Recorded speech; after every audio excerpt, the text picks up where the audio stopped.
This is Dr. Neetu Mathur और BSc part 1 BSc part प्रथम के पेपर 3 में हम डेवलपमेंटल बायोलॉजी पढ़ते हैं, युग्मक परिवर्धन।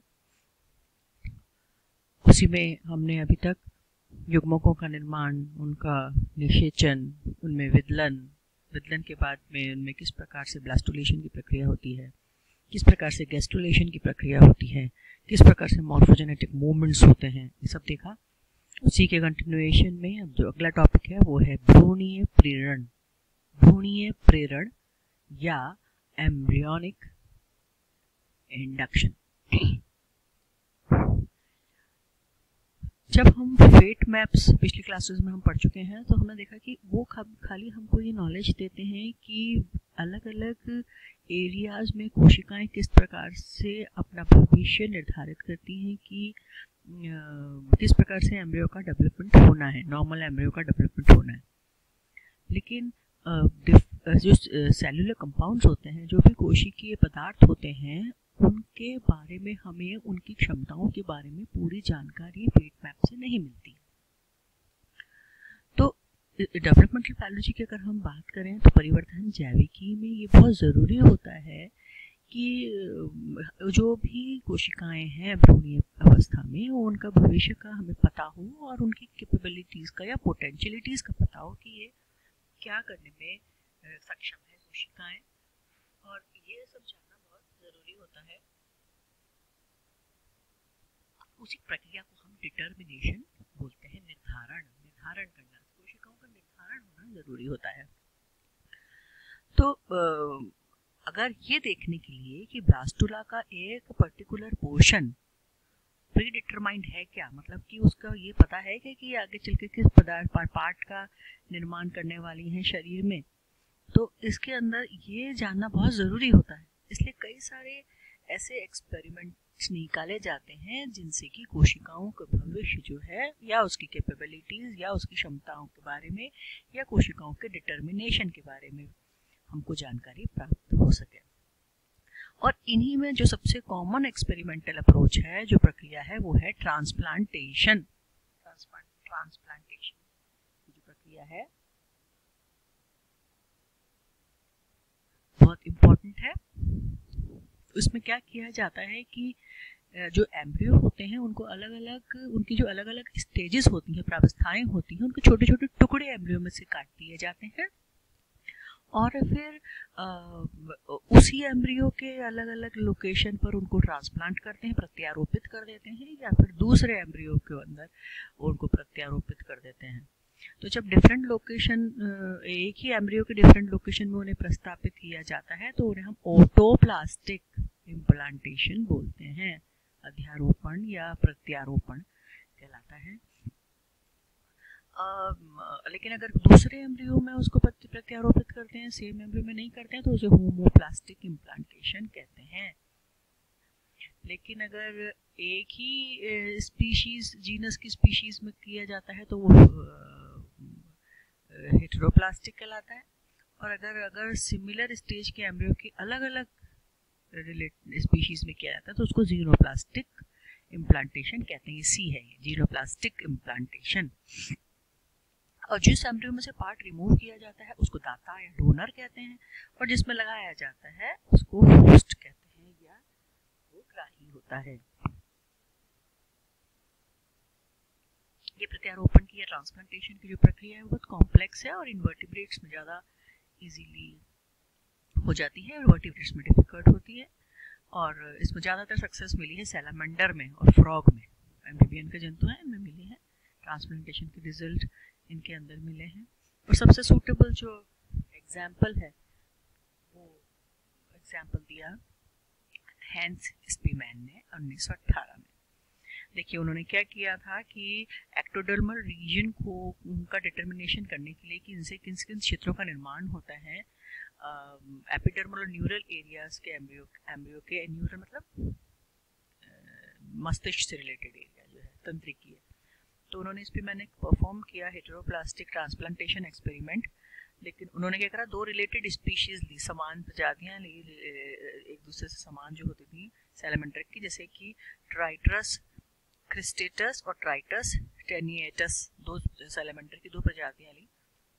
उन्होंने एक के एपिडर्मल रीजन से, एक के जो अधिचर्मीय पोषण होता है अर्ली गैस्ट्रुला से, गैस्ट्रुला की पूर्व प्रावस्था से लिया और न्यूरल दूसरे एम्ब्रियो के न्यूरल एरिया में प्रस्थापित कर दिया। यहाँ से लिया एक के में से और इसको दूसरे वाले के अंदर यहाँ पर प्रस्थापित कर दिया। ये अर्ली गैस्ट्रुला की बात है।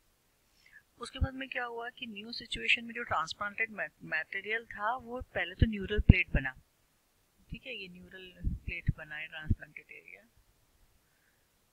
और फिर न्यूरल प्लेट बनकर उस होस्ट की ही न्यूरल प्लेट में शामिल हो गया, एक साथ ही शामिल हो गया उसी में।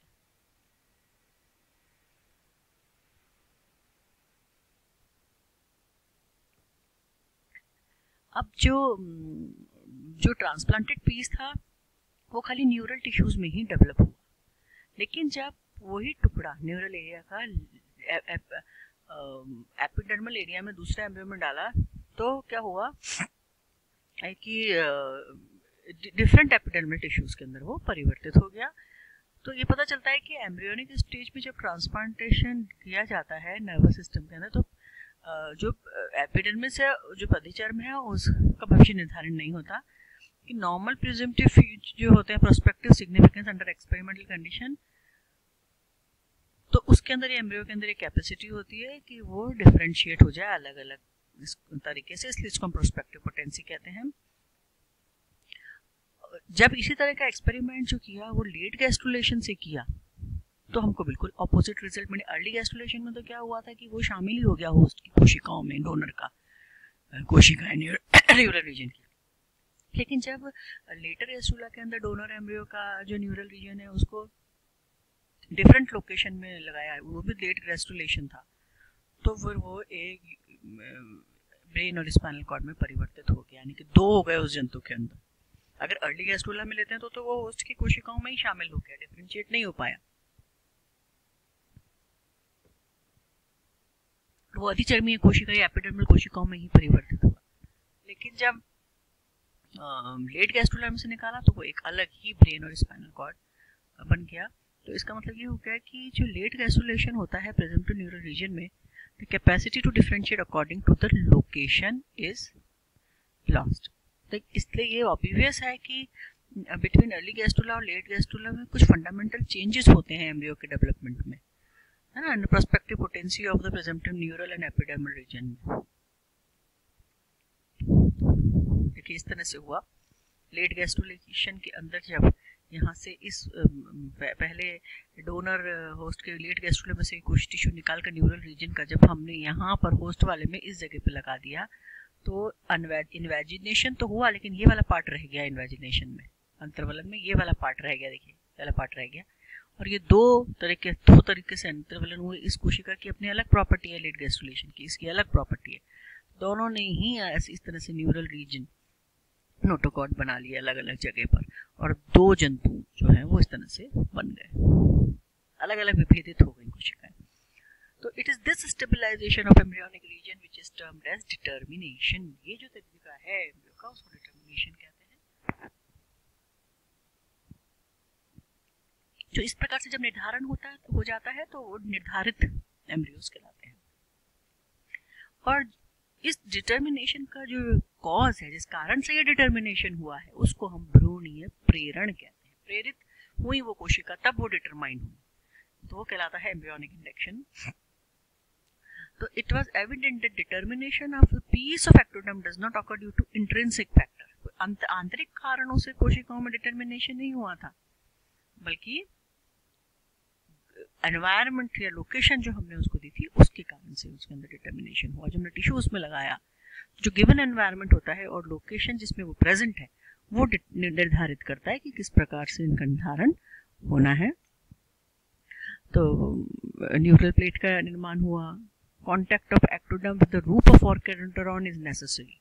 आर्किडोंटरॉन की छत में उसका कॉन्टैक्ट जरूरी है, तभी वो प्रेरित होता है। हिल्डे मैनगोल्ड ने भी 1924 में एक्सपेरिमेंट किया था हेटेरोप्लास्टिक ट्रांसप्लांटेशन का, जिनमें सैलेमेंडर की 2 प्रजातियों के साथ उन्होंने एक्सपेरिमेंट किया।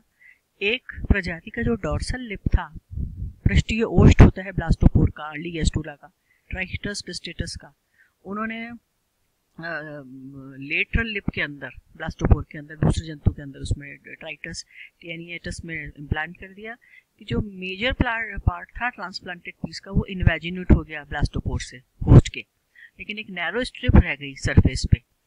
तो फिर उसके बाद में when the host embryo develop, जब होस्ट का एम्ब्रियो डेवलप हुआ तो देखा गया कि the site of transplantation complete set of additional organ develop, जहाँ ट्रांसप्लांट किया था वहाँ पे एक नया ही ऑर्गन डेवलप्ड हो गया, एक सेकेंडरी ऑर्गन के जैसे। ये वाला एक्सपेरिमेंट है जो हमने अभी समझाया।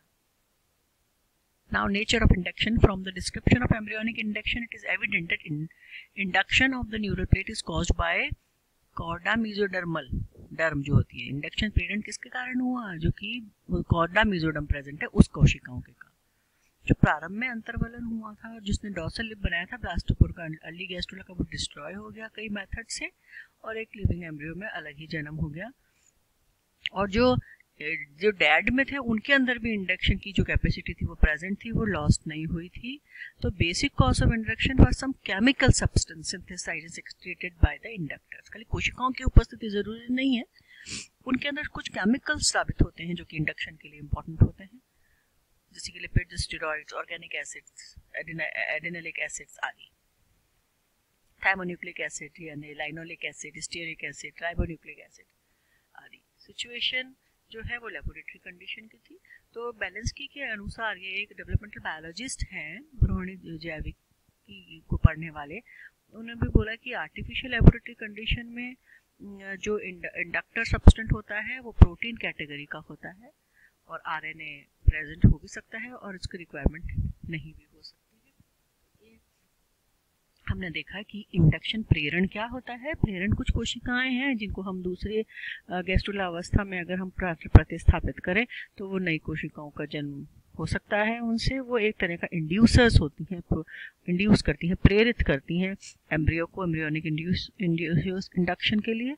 और फिर इस इंड्यूस होने के बाद में, इसको इंड्यूस करने के बाद में जो कोशिकाएं होती हैं वे भेदित होती हैं।